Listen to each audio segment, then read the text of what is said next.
को ना वहाँ पे जिम जाना था, जैसे मैं ट्रैवल करते टाइम डे पास लेके जिम जाता हूँ और देश में आमतौर पे जो डेली पास मेरे को जिम का पड़ता है इंडिया के 1000 रुपये 500 रुपये इसके बीच में रहता है। तो मैंने वहाँ पे गूगल करा, 2-3 जिम्स थे, काफ़ी अच्छे जिम लग रहे थे। मैंने कॉल करा, भाई आपका डेली पास कितने का है? तो उसने मेरे को यूरोज में बताया था, पता नहीं कितना था, लेकिन वो इंडिया के मेरे ख्याल लाख रुपए के अराउंड एक दिन का जिम का पास था वहाँ। और भाई फूड कितना एक्सपेंसिव, वो तो ज्यादा। भाई फूड तो होना ही था क्योंकि वो रेस्टोरेंट्स कैफे से सारे बहुत महंगे, लेकिन मैंने एक सुपरमार्केट ढूंढी, उससे मैं ले गया अपना दूध और मैंने दूध पी के रात गुजारी वहाँ पे। 2 लीटर दूध धीरे धीरे पिए गया। दूध कितने का था? 25,000 का? नहीं नहीं, दूध तो कितना, अपने इंडिया के 1000 रुपये में आ गया था मेरा सामान खाने का। भाई वहाँ लोग करते क्या है ऐसा जो इतने वहाँ के पे अमीर लोग आते हैं? हाँ आते हैं, वहाँ का आदमी अमीर नहीं है, पूरी दुनिया के अमीर लोग वहाँ पे आके रहते हैं टेम्परेरीली, फिर चले जाते हैं। वहाँ के लोकल्स तो बहुत थोड़े हैं, बहुत थोड़े, ना के बराबर। मैंने आपका वो वाला व्लॉग देखा था, तो उसमें यॉट्स खड़ी थी बड़ी बड़ी, तो सब लाके वहाँ पार्क कर देते हैं। बस पार्क करते हैं, कुछ दिन रुकते हैं, लग्जरी होटल्स में रुकते हैं, कैसीनो में पैसे लगाते हैं, अपनी गाड़ियाँ शो ऑफ करते हैं। एक बड़ा बिलियनियर है, वो कॉन्टैक्ट्स बनाते हैं और बड़े बिलियनियर से। ओके। तो एक मीटिंग पॉइंट है नेटवर्किंग, सबसे अमीर लोगों का मीटिंग पॉइंट है नेटवर्किंग। और पार्टी भी तगड़ी होती होंगी फिर तो। भाई पार्टी होती होगी, पर उस लेवल की पार्टी ना मैं अफोर्ड कर सकता था, ना मैंने सोचा। कौन घुसने देगा? मैं बैग टांग के बस में आया हूँ, वो रोल्स रॉयस यॉट वाले। सही कह भाई, ये तो हमारे साथ लंदन में ही हो गया था। हम पहुंचे पैदल पैदल एक हाई एंड क्लब में, वहाँ पे क्लब्स में घुस रहे थे, 20 पाउंड 30 पाउंड 40 पाउंड तक की एंट्री। हम पहुंचे 3 लौंडे देसी ब्राउन। हमने कहा अंदर, हम जाकर रोक लिया, कहाँ जा रहे हो? हमने कहा अंदर जा रहे, कहाँ जा रहे हैं? मतलब इंग्लिश में बात कर रहे थे। कह रहे कि तो उन्होंने देख लिया, तो पैदल आया, वहाँ पे खड़ी है लैम्बोर्गिनी फरारी लाइन से खड़ी हुई है, ठीक है, पार्क करके अंदर घुस रहे लोग। कह रहे 1000 पाउंड, 1 लाख रुपए की एंट्री। हमने कहा नहीं भाई, हमने कहा चलो भैया वापस घर चलो। हर जगह है भाई ये कुछ कंट्री, जैसे मैंने पिछले पॉडकास्ट में बताया था, Germany, Sweden, Denmark, Belgium, Netherland. ये वैसे ना जज भी कर लेते हैं भाई, ज्यादातर देख के ना आदमी को पहले ही कर लेते हैं, देगा या नहीं देगा। इंडिया में भी कर लेते हैं भाई। ऐसे ही कोई ओवररेटेड कंट्री बताओ जो आपको लगता हो कि ये तो ज्यादा हवा बना रखी है। कंट्री नहीं भाई, एक सिटी है, मैं हर बार बोलता हूँ और दोबारा बोल रहा हूँ, पेरिस। पेरिस दुनिया की सबसे ओवररेटेड सिटी है भाई, मेरे हिसाब से बहुत ही ज़्यादा ओवररेटेड भाई। एक तो सबसे ज़्यादा मोस्ट विजिटेड कंट्री वर्ल्ड की फ्रांस ही है शायद, और सिटी भी पेरिस है। तो पूरी दुनिया की भाई पहली टूरिस्ट डेस्टिनेशन आईफिल टावर देखना है, पेरिस जाना है। फ्रांस की उन कैफ़ेज़ में, वो फ्रेंच बेकरी में बैठ के हमें क्रोसो खाना है, वहाँ पे सैंडविच खाना है, कोबलस्टोन की सड़कें हैं। सिर्फ ये इमेज हमें पता है क्योंकि ये इमेज हमें दिखाएगी इंस्टाग्राम रील्स पे, सिर्फ आपको ये दिखेगी। कोई एक मेरे ख्याल एमिली इन पेरिस करके कोई सीरीज है, उसमें भी मैंने देखी नहीं, पर मैंने सुना उसमें बहुत अच्छे से दिखाया है। जो कि है कुछ चीज़ बहुत थोड़ा बाट बहुत अच्छा है, बाकी फ्रांस उससे बहुत गुना अच्छा है। फ्रांस ओवररेटेड नहीं है, फ्रांस बहुत अच्छा है, लेकिन मैं सिर्फ पेरिस की बात कर रहा हूँ, बाकी सिटीज़ को नहीं बोल रहा भाई। पेरिस में ना आप बिल्कुल सेफ सिटी नहीं है। एक तो रात को आप वहाँ पे अकेले वॉक नहीं कर सकते रात के टाइम, क्राइम है बहुत ज़्यादा यूजुअली, और क्राइम्स करने वाले रेफ्यूजीज़ है वहाँ पे, जो रेफ्यूजीज आके बसे हुए हैं या फिर ब्लैक्स है यूजुअली, वो रात को इलीगली ड्रग्स बेचते हैं, बहुत ज़्यादा दारू बेचते हैं। इवन आईफिल टावर के नीचे आप जाओगे, आपको आधे इंडियंस मिलेंगे, आधे अफ्रीकन मिलेंगे जो वहाँ पे दारू बेच रहे होते हैं ब्लैक में। तो वो जो अफ्रीकन है उनका वहाँ पे दबदबा है, तो इंडियंस को रुकने नहीं देते, वो भगा देते हैं इन्हें। तो जैसे वो ब्लैक्स इधर उधर होते हैं, तो अपने पंजाब साइड के इंडिया के लोग या जो भी हरियाणा के और स्टेट्स के जो वहाँ पे इलीगली गए हुए, फिर वो आके की रिंग्स बेचते हैं, दारू बेचते हैं। टूरिस्ट को हम जैसे को कि मेरे से की रिंग खरीद लो, फिर वो नीचे एक झोला सा बिछा लेंगे चद्दर से, उस पर अपने की रिंग दारू रख देंगे। जैसी पुलिस आती है वो लेके भागते हैं। फिर ब्लैक्स को वो दिख जाए कि भी तू इधर क्यों बेच रहा था, उन्हें वो पीटते हैं ब्लैक्स कि भी हमारा इलाका, हमारी टेरिटरी है। और रात को मगिंग वगैरह, चोरी रॉबरी बहुत ज़्यादा होती है, बिल्कुल भी सेफ नहीं है वॉक करना, क्राइम बहुत ज़्यादा है। और इतनी गंदगी है ना, इतनी गंदी सड़क है भाई, वहाँ पे डस्टबिन्स खुले पड़े हैं सारी तरफ, वहाँ पे कचरा पड़ा है, ट्रैश पड़ा है। कोई भी फ्लाईओवर है, कोई भी पुल है, उसके नीचे आप देखोगे लोग, रेफ्यूजीज है यूजुअली, जो भी कहीं से भी आए हैं, लेट से सीरिया से या कहीं से भी आए हैं, वो टेंटों में रहते हैं, वहाँ पे गंदगी बिछा रखी है। अब वो देश अपने देश में जिस भी हिसाब से रहते थे वो ठीक है, वो एक नए देश में आके रह रहे हैं, पर वो अपने रूल्स के हिसाब से रह रहे हैं। अब उन्हें भी हम पूरी तरह गलत नहीं बोल सकते, उनकी सरकार को भी, पेरिस को नहीं गलत बोल सकते, पर बहुत ज़्यादा मिसमैनेजमेंट है। कोई सबसे गंदी सिटी है जिधर ड्राइविंग करना सबसे मुश्किल है वेस्ट में, डेवलप्ड कंट्रीज़ में, तो वो पेरिस है। इंडिया की तरह ड्राइव करना है वहाँ पे, दिल्ली की तरह ही कोई भी किसी ने गाड़ी गिरा दी। अब इंडियंस तो भाई हमारी मजबूरी है, इतनी बड़ी पॉपुलेशन है तो हम ऐसे गाड़ी चलाते हैं। उधर भाई लोगों को सिविक सेंस नहीं है, सिविलाइज नहीं है, वो लोग कुछ भी गाड़ी चला दी।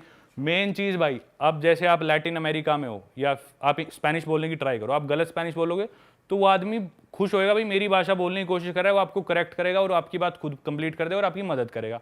वैसे ही आप इंग्लिश बोल रहे हो, अगला आदमी सोचेगा, कोशिश कर रहा है, इंग्लैंड में आदमी आपकी मदद करेगा, इंडिया में कोई हिंदी बोल रहा है मदद करेंगे।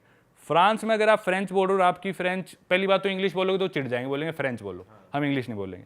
अब फ्रेंच बोलो, अगर आपकी फ्रेंच थोड़ी भी गलत है, एक्सेंट ठीक नहीं है, बोलेंगे ठीक से पहले फ्रेंच सीख फिर बात करना। भाई बहुत रूड है फ्रांस के लोग, स्पेशली पेरिस में। यूजुअली बड़ी सिटीज़ में थोड़े ज़्यादा रूड होते हैं, बहुत गंदगी है।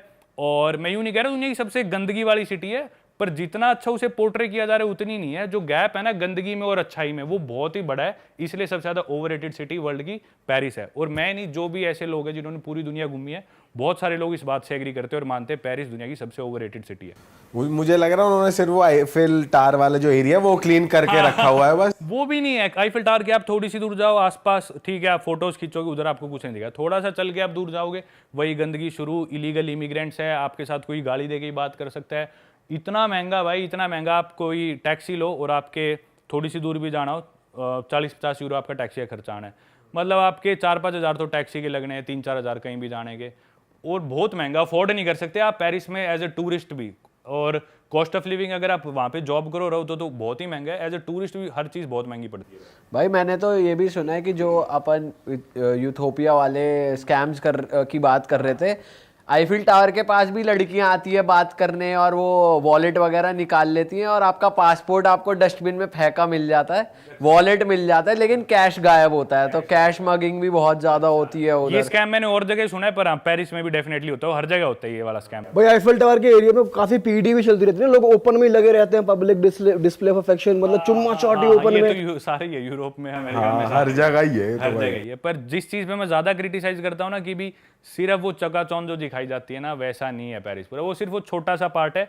एक उनका आर्क दे, मैं नाम भूल गया, वो जो उनकी आर्क है पॉपुलर, वो एक उनका वो चर्च है जिसमें आग लगी थी, नोट्रे डेम शायद, और आईफिल टावर। ये 3 जगह छोड़ के आप आसपास जाओ उनकी गलियों में, देखो कुछ अच्छी गलियां भी है, कोबलस्टोन है, अच्छे कैफेज है, फ्रेंच बेकरीज बहुत अच्छी है, नो डाउट, पर बहुत ओवररेट कर रखा है, बहुत ज्यादा। भाई अब थोड़ा ना दूर चलते हैं, इस पेरिस से दूर चल के ऑस्ट्रेलिया आते हैं, उसकी तरफ आते हैं। वो बेल्ट कवर करिए आपने, क्या सीन है? हाँ, वहाँ का एक्सपीरियंस वो बेल्ट कवर हाँ, करिए। वो भाई पैसिफिक ओशियन वाली कंट्रीज है, और ओशियाना या ऑस्ट्रेलिया कॉन्टिनेंट बोल देते हैं। इसमें मैंने ऑस्ट्रेलिया और न्यूजीलैंड, जहाँ मैं भी जाने वाला हूँ, इन 2 कंट्रीज के अलावा बाकी जितनी भी 13-14 कंट्रीज बची वो सारी मैंने कर ली। तो भाई ये छोटी छोटी कंट्रीज है, बहुत छोटी, और बहुत थोड़े लोग हैं यहाँ पे। जैसे कि एग्जांपल देता हूँ, नाउरू वर्ल्ड की वो भी 2nd-3rd स्मॉलेस्ट कंट्री है। तो नाउरू गया था मैं, उस देश में क्या करा भाई, एक मेरे ख्याल न्यूजीलैंड का आदमी आया था, वो बोला कि भी इधर फॉस्फेट बहुत है, क्योंकि बर्ड्स की माइग्रेशन होती है, वो माइग्रेशन में वो जाते हैं इस आइलैंड पे, नाउरू कंट्री के ऊपर, वो बीट करती थी, बीट करने से वहाँ पे फॉस्फेट इकट्ठा हो गया। अब फॉस्फेट काम करता है एज अ फर्टिलाइजर। तो उस आदमी ने सोचा मैं ये फर्टिलाइजर न्यूजीलैंड और ऑस्ट्रेलिया में बेचूंगा। तो उन्होंने एक कंपनी बना दी, सेटअप कर दिया, फार्मर्स को देते थे आधा पैसा 1 टन का रेट, और वो बिकता था ऑस्ट्रेलिया में 200 रुपये 1 टन का रेट, मतलब 200-400 रुपये रेट पे वहाँ पे फॉस्फेट बेचते थे, और वो देश पूरा एक्सप्लॉइट कर दिया। नाउरू जो कंट्री थी वो आज से मतलब 1970s के around, if I am not wrong, exact year में भूल गया, मतलब यूँ मान लो आज से 50 साल पहले दुनिया की 2nd रिचेस्ट कंट्री थी in terms of per capita GDP. Saudi Arabia number 1, क्योंकि तेल बहुत था उनके पास, कि भी ये कंट्री की पूरी जीडीपी ले और पॉपुलेशन से डिवाइड कर दे हर आदमी की इससे कितनी जीडीपी आई, तो सबसे अमीर 2nd नंबर पे थी नाउरू कंट्री। भाई इतना पैसा आ गया उनके पास, इतना फॉस्फेट मिला, इतना फॉस्फेट एक्सपोर्ट होने लगा, तो ना लोकल जो भी लोग थे पॉलिटिशियंस, वो भी उसमें मिल गए, क्योंकि ब्रिटिशर्स और न्यूजीलैंड और ऑस्ट्रेलिया वाले फॉस्फेट निकाल रहे थे। तो अब वो जब तक रूल पास नहीं करेंगे वो कैसे निकाले, तो पॉलिटिशियंस भी मिल गए, सारा फॉस्फेट उस देश का एक्सट्रैक्ट होता गया, लेकिन उसके बहुत ज़्यादा एनवायरमेंटल कंसिक्वेंसेज हो रहे थे। उनकी जो मरीन लाइफ थी, समुद्री जीव खराब हो रहे थे, धरती उनकी पूरी खराब होगी। अब वहाँ पे लोकली कुछ भी उग नहीं सकता, सब्जी वगैरह कुछ भी हेल्दी खाना नहीं उग सकता उस देश में। छोटा सा देश है वो देश, मैंने पूरा पैदल चल के पार करा था, 21 किलोमीटर की रोड है, 4 घंटे मैंने पूरा देश पैदल चला था। और अब मतलब 50 साल बाद वो दुनिया के सबसे गरीब देशों में से एक देश है, क्योंकि पॉलिटिशियंस इतने करप्ट हो गए, उन्होंने सारा देश बेसिकली बिकवा दिया ताकि लोग शोर ना मचाए। हर इंसान को दे दी सरकारी नौकरी, जिसकी भी एज है सरकारी नौकरी, लोग खुश, भाई सरकारी नौकरी है, हेल्थ केयर बिल्कुल फ्री, एजुकेशन फ्री, कॉलेज के लिए तुम ऑस्ट्रेलिया जाओ सरकार खर्चा देगी। लोग इतने खुश, भाई ड्रीम लाइफ जी रहे, क्या देश है ये तो। पर अंदर ही अंदर वो देश खोखला होता गया। सारी उन्होंने बाहर इन्वेस्ट कर दी, अपनी एयरलाइन बना दी, होटल्स खोल दी, नाउरू वालों ने नाउरू एयरलाइन बना दी, बाहर अपने स्काई स्क्रैपर्स बना दी और देशों में होटल की चेन खोल दी। पर अंदर से जैसे ही उनका फॉस्फेट खत्म हुआ, ये देश बैकआउट कर गए और इनके पास खुद अपना कुछ बचा नहीं। तो भाई अब वहाँ पे ये हाल है, लोग बहुत ही ज़्यादा मोटे हो गए, ओबीज हो गए, क्योंकि हेल्दी खाना कुछ है नहीं, सब पैकेट खाना आता है और उसमें इतनी शुगर, स्वीटनर्स, प्रिजर्वेटिव्स ऑस्ट्रेलिया से। और एक बार सुपरमार्केट में दूध खत्म हो गया ना, लेट से दूध खत्म हो गया, अब अगला स्टॉक आएगा 6 हफ्ते बाद, तो 6 हफ्ते तक उस देश में दूध ही नहीं होएगा, क्योंकि वो कंटेनर्स में आते हैं ऑस्ट्रेलिया और न्यूजीलैंड से सामान, और वो 6 हफ्ते लगते हैं शिप को वहाँ पे आने में। तो इतना बुरा हाल हो गया भाई उस देश में। मैं पैदल चल रहा था ना, ऐसी ऐसी सुपर कार्स, लग्जरी कार सड़क पे खड़ी है, उनके जंग लगा पड़ा है। महंगी गाड़ियाँ, महंगे घर जो दिख रहा है भाई, ये लग्जरी घर होगा, उसमें आज से 50 साल पहले जिसमें एसी फिट हो तो कैसा घर होगा भाई। ऐसे ऐसे घर अबैंडन पड़े हैं, जंग लगा हुआ है, उसमें कोई नहीं रह रहा, क्योंकि अब उसमें कोई रहना अफोर्ड नहीं कर सकता। बिजली के पैसे कहाँ से देगा, लोग इतने गरीब हो गए, सब अंदर से खोखला हो गया, नौकरियाँ सब चलेगी, देश का पैसा होती ही वो पॉलिटिशियंस कर गए ऑस्ट्रेलिया में शिफ्ट। उन्होंने ब्रिस्बेन में जो भी बड़े बड़े लोग थे अपनी प्रॉपर्टीज बना ली, देश को छोड़ गया। अब भाई वो देश सड़ने लग रहा है, लोगों की हालत बहुत बुरी है, खाने को कुछ नहीं है, गरीबे मर रहे हैं। वो 10-12 हज़ार उनकी पॉपुलेशन है, बहुत बुरा हाल है उस देश में। ये अंग्रेज ना है ही दीमक की तरह, हाँ कहीं भाई। घुस गए तो उसे खा जा देश है साले। हाँ बिल्कुल, चूस लेते हैं भाई ये देश को, जूस निकाल लें पूरा, और फिर भगो अपने देश हाँ, और वो बेचारे शरीफ लोग उनका पागल बना के ले गए। तो ऐसा होता है भाई। ऐसी और देश है, एक टुवालू है, वो भी छोटा सा देश है, उससे वर्ल्ड की लीस्ट विजिटेड कंट्री कहा जाता है। वो बस समुद्र के अंदर एक बस सीधा सा देश है, वो किसी भी दिन बड़ी लहर आई वो देश डूब जाएगा। 2 मीटर ऊपर है वो समुद्र से, बस 6 फुट ऊपर है समुद्र से। लोगों के घर समुद्र से, हर चीज़, और 200 मीटर चौड़ा है वो आइलैंड सिर्फ। उनका वाइडेस्ट पॉइंट तो 400 मीटर चौड़ा है, सबसे वाइडेस्ट जो है, पर आमतौर पर 100-150 मीटर चौड़ा है समुद्र के बीच में। कोई भी बड़ी लहर आई वो देश बस डूब जाएगा, यूँ समझ लो। सुनामी या कुछ आए तो गायब है वो। तो ये हाल है उन देशों का भाई। तो अभी विजिट कर लिए तो कर लिए। एक देश समोआ है, उसके बारे में बताता हूँ। द रॉक सब जानते हैं, रिकी सी देखते थे हम WWE में, एक उमागा आता था वो जो खाता था। तो ये सारे समोआ के, द रॉक का नाना समोआ का था। तो समोआ कंट्री है वो, उधर का एवरेज वेट एक मेल का 105 किलो है।